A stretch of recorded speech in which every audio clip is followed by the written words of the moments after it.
ಭಾರತದ ಯುವ ಚೆಸ್ ತಾರೆ ಆರ್ ಪ್ರಜ್ಞಾನಂದ ತಮ್ಮ ಅಭೂತಪೂರ್ವ ಪ್ರದರ್ಶನವನ್ನು ಮುಂದುವರೆಸಿದ್ದು ವಿಶ್ವ ಚೆಸ್ ಚಾಂಪಿಯನ್ ಡಿಂಗ್ ಲಿರೆನ್ ಅವರನ್ನು ಸೋಲಿಸುವ ಮೂಲಕ ಭಾರತದ ಗ್ರ್ಯಾಂಡ್ ಮಾಸ್ಟರ್ ವಿಶ್ವನಾಥ್ ಆನಂದ್ ಅವರನ್ನು ಹಿಂದಿಕ್ಕಿ ಆರ್ ಪ್ರಜ್ಞಾನಂದ್ ಅವರು ನಂಬರ್ 1 ಚೆಸ್ ಚಾಂಪಿಯನ್ ಪಟ್ಟಕ್ಕೆ ಏರಿದ್ದಾರೆ.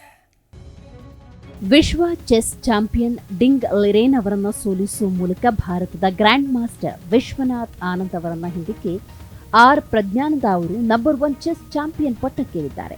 ನೆದರ್ಲ್ಯಾಂಡ್ಸ್ನ ವಿಸ್ ಆನ್ ಝೀನಲ್ಲಿ ನಡೆದ ಟಾಟಾ ಸ್ಟೀಲ್ ಚೆಸ್ ಟೂರ್ನಮೆಂಟ್ನಲ್ಲಿ ಪ್ರಜ್ಞಾನಂದ ಅವರು ಈ ದಾಖಲೆ ನಿರ್ಮಿಸಿದ್ದಾರೆ.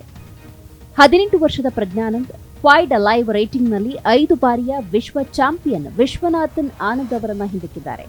ವಿಶ್ವನಾಥನ್ ಆನಂದ್ ಅವರು 2748 ಪಾಯಿಂಟ್ ಗಳಿಸಿ ವಿಶ್ವ ಚಾಂಪಿಯನ್ ಆಗಿದ್ದರು. ಇದೀಗ ಪ್ರಜ್ಞಾನಂದ ಅವರು 2748.3 ಪಾಯಿಂಟ್ ಗಳಿಸಿದ್ದಾರೆ. ವಿಶ್ವ ಚೆಸ್ ಸಂಸ್ಥೆಯು ಪ್ರತಿ ತಿಂಗಳ ಆರಂಭದಲ್ಲಿ ರೇಟಿಂಗ್ಗಳನ್ನು ಪ್ರಕಟಿಸುತ್ತೆ. ಕಪ್ಪು ಕಾಯಿನ್ಗಳೊಂದಿಗೆ ಆಟ ಆರಂಭಿಸಿದ ಪ್ರಜ್ಞಾನಂದ ಅವರು 62 ನಡೆಗಳ ಗೆಲುವು ದಾಖಲಿಸಿದರು. ಇದರಿಂದ ಪ್ರಜ್ಞಾನಂದ ಅವರು ವಿಶ್ವನಾಥನ್ ಆನಂದ್ ನಂತರ ಚೆಸ್ನಲ್ಲಿ ಹಾಲಿ ವಿಶ್ವ ಚಾಂಪಿಯನ್ನ ಸೋಲಿಸಿದ 2ನೇ ಭಾರತೀಯ ಅನಿಸಿಕೊಂಡಿದ್ದಾರೆ. ಈ ಬಗ್ಗೆ ಸಂತಸ ವ್ಯಕ್ತಪಡಿಸಿರುವ ಪ್ರಜ್ಞಾನಂದ, ಪ್ರಾರಂಭದಲ್ಲಿ ಪಂದ್ಯವನ್ನು ಸುಲಭವಾಗಿ ಸಮಬಲಗೊಳಿಸಬಹುದು ಎಂದು ನಾನು ಭಾವಿಸಿದೆ. ಆದರೆ ಪಂದ್ಯ ಮುಂದುವರೆದರೆ ಪ್ರತಿಸ್ಪರ್ಧಿ ತಪ್ಪು ಹೆಜ್ಜೆ ಇಟ್ಟರು ಎಂಬುದು ನನಗನ್ನಿಸಿತು. ನಂತರ ನನ್ನ ಕಾಯಿಗಳನ್ನು ಮುನ್ನಡೆಸುವ ಸಂದರ್ಭದಲ್ಲಿ ಪಂದ್ಯದ ಮೇಲೆ ಹಿಡಿತ ಸಾಧಿಸಿದ್ದೇನೆ ಎಂದು ಅನ್ನಿಸಿತು. ಕೊನೆಯವರೆಗೂ ಅದನ್ನೇ ಕಾಪಾಡಿಕೊಳ್ಳಬೇಕು ಅಂತ ಅನ್ನಿಸ್ತು ಎಂದು ಚೆಸ್ ಕಾಮ್ಗೆ ಆರ್ ಪ್ರಜ್ಞಾನಂದ ತಿಳಿಸಿದ್ದಾರೆ. ಗೆಲುವು ಖುಷಿ ನೀಡುತ್ತಿದೆ ಎಂದು ಪ್ರತಿಕ್ರಿಯಿಸಿದ್ದಾರೆ.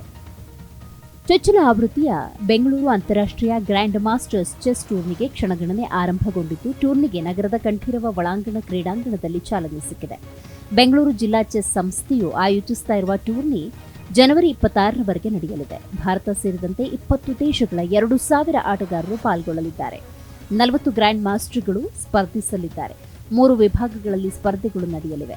ಟೂರ್ನಿಯು 50 ಲಕ್ಷ ಬಹುಮಾನ ಮೊತ್ತ ಹೊಂದಿದೆ ಎಂದು ಆಯೋಜಕರು ಮಾಹಿತಿ ನೀಡಿದ್ದಾರೆ. ಪ್ರತಿಕ್ಷಣದ ಸುದ್ದಿಗಾಗಿ Zee Kannada news app download ಮಾಡಿ. Live TV, latest updates, entertainment, lifestyle, technology ಸುದ್ದಿ ನಿಮ್ಮ ಅಂಗೈಯಲ್ಲಿ.